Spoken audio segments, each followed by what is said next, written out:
conquête de la souveraineté passe avant tout par l'exploitation des ressources nationales au profit de nos populations.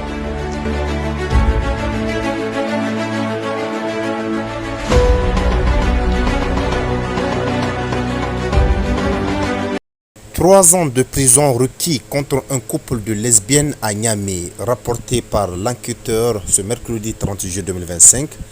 Le tribunal de grande instance hors classe de Niamey, audience des flagrants délits du mardi 29 juillet 2025. Un couple de jeunes lesbiennes, la vingtaine, est à la barre pour répondre d'outrage public à la pudeur.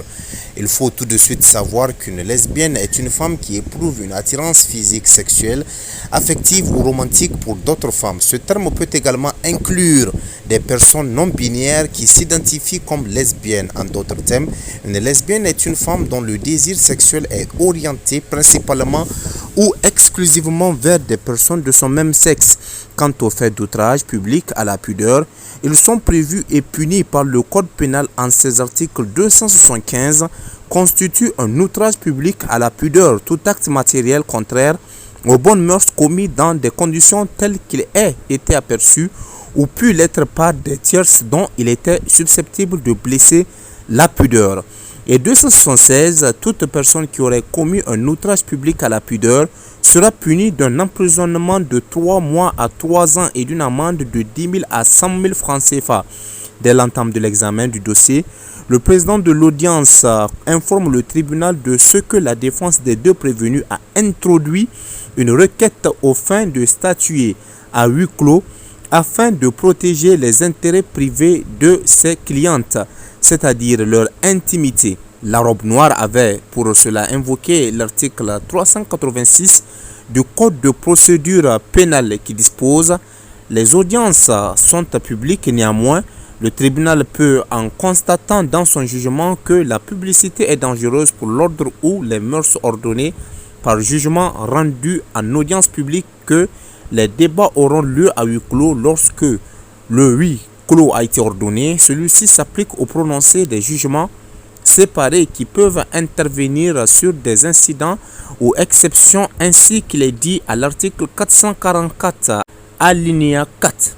Le jugement sur le fond doit toujours être prononcé en audience publique, mais pour le ministère public, il n'y a pas péril en la demeure dans l'intérêt de la société. Les débats doivent être publics, estime-t-il. Le président de l'audience statue sur le siège. Il rejette la requête de la défense, opte ainsi pour une audience publique à titre pédagogique. Il ressort au dossier que les deux prévenus, l'une étant le mari, l'autre l'épouse, ont commis courant année 2025 des actes explicites contraires aux bonnes mœurs. Le 16 juillet 2025, rappelons, elles sont placées sous mandat de dépôt à la maison d'arrêt de Niamey. Comment elles en sont arrivées là? L'une des prévenues a un copain, un policier qui lui-même a une autre copine, une gendarmette. Cette dernière, n'ignorant pas l'existence de sa rivale, va mener des investigations sur celle-ci. C'est ainsi que sera découvert la double vie des deux jeunes lesbiennes. Leurs portables ont parlé, dévoilant des scènes obscènes.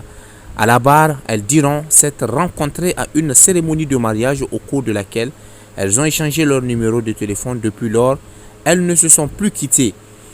Qu'est-ce qui vous lie exactement, de l'amitié ou de l'amour? Demande le juge à l'une des prévenues.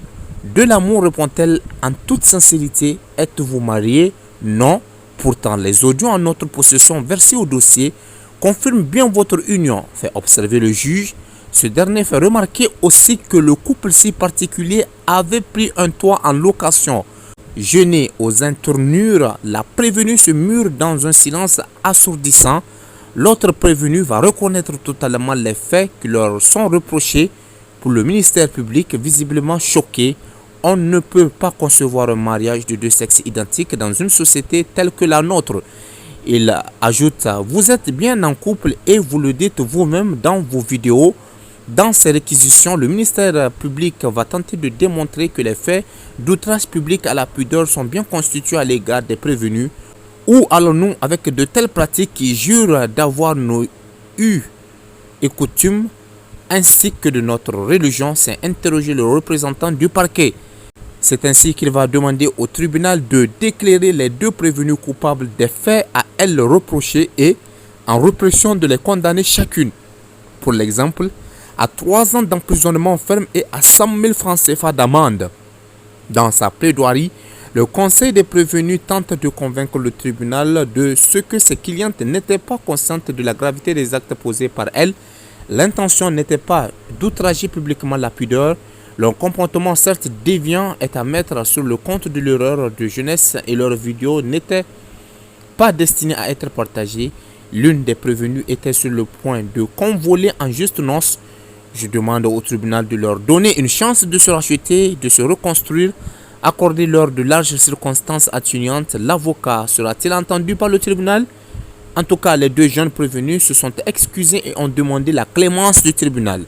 Le jugement est mis en délibéré pour le 5 août prochain.